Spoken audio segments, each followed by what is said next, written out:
مکہ والو اس کی بات مت سننا، یہ میرا بھتیجا محمد ہے اور یہ دیوانہ ہے، دیوانہ۔ وہ دیکھو پاگل آدمی۔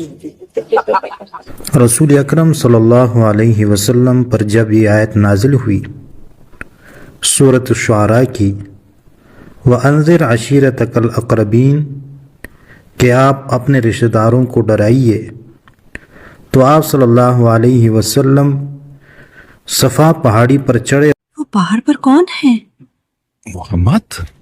اور فرمایا یا صباحا، لگتا ہے کوئی مصیبت آئی ہے۔ تو لوگ اکٹھے ہو گئے، تو آپ صلی اللہ علیہ وسلم نے فرمایا کہ اگر میں تمہیں کہوں کہ اس صفا پہاڑی کے پیچھے دشمن ہے جو تم پر حملہ کرے گا تو کیا تم مان لو گے؟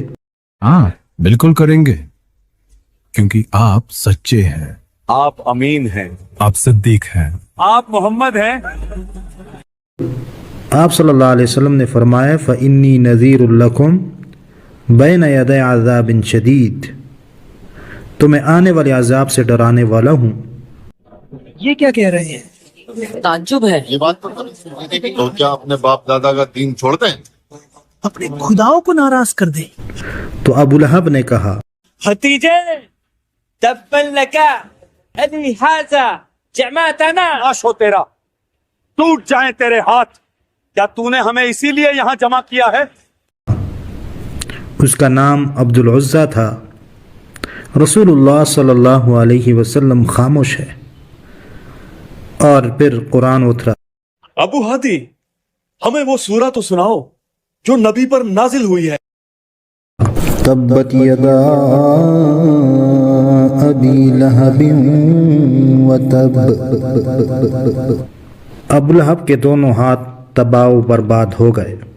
وہ کہتا ہے میرے ہاتھ ٹوٹ گئے، کہاں ٹوٹے میرے ہاتھ، صحیح سلامت تو ہیں۔ یہاں ید سے مراد ابو لہب کے صرف ہاتھ نہیں ہیں، بلکہ ید سے مراد پورا جسم ہے۔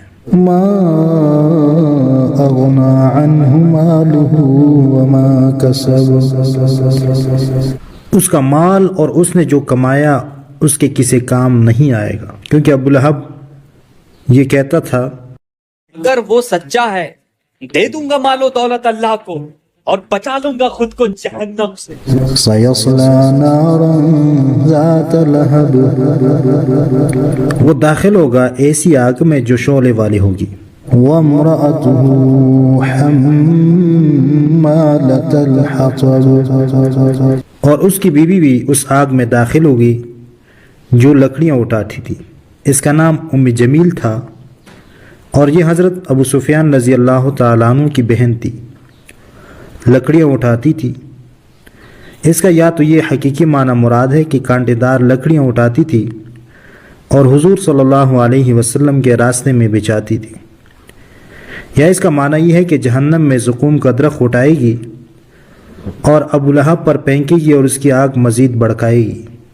فی جیدہا حبل من مسد، اور اس کی گردن میں بڑی مضبوط رسی ہوگی۔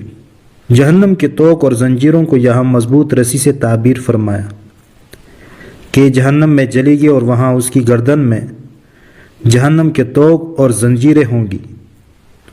بعض کہتے ہیں یہ کنجوس مزاج عورت تھی، اتنے بڑے سرداروں کے بہن اور بیوی ہونے کے باوجود اپنی کمر پر لکڑیاں اٹھا کر لاتی اور اس کی رسی کو اپنے گلے میں لپیٹ لیتی تھی۔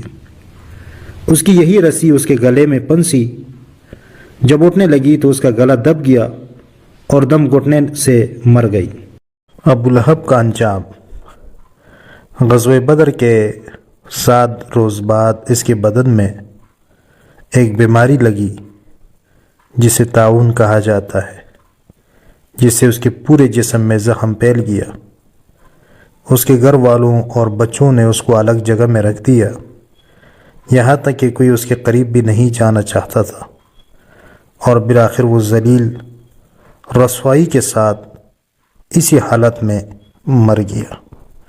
مرنے کے بعد اس کی لاش یوں ہی پڑی رہی، یہاں تک کہ اس کی لاش گلنے اور سڑنے لگی۔ اس کی بیماری کی وجہ سے کوئی بھی اس کے لاش کو چھونے کے لیے تیار نہیں تھا۔ آخر گاؤں والوں نے اصرار کیا ارے ابو لہب کے بیٹو، اپنے باپ کی لاش تو ٹھکانے لگاؤ، بدبو سے لوگ الٹی کر رہے ہیں۔ کہ اس کی لاش کہیں پھینک دی جائے۔ چنانچہ کچھ غلام مزدوری پر رکھے گئے تاکہ وہ گڑھا کھود کر اس کی لاش کو اس میں پھینک دے، مگر غلاموں کو بھی اس کی لاش کو اپنے ہاتھوں سے چھونے کی ہمت نہیں تھی، لہٰذا انہوں نے اس کی لاش کو ایک لکڑی سے گڑھے میں پھینک دیا اور اوپر سے پتھر ڈال دیا۔